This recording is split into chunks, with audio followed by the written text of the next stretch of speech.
Hi, my name is Mike English, and I'm running for mayor in 2026. And as you can see behind me, the gates are closed, they're locked, and so is the city hall door to the mayor's office.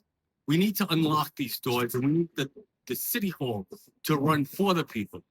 We need open government, and we need lower taxes for our residents, especially the elderly and the people that are struggling with making ends meet.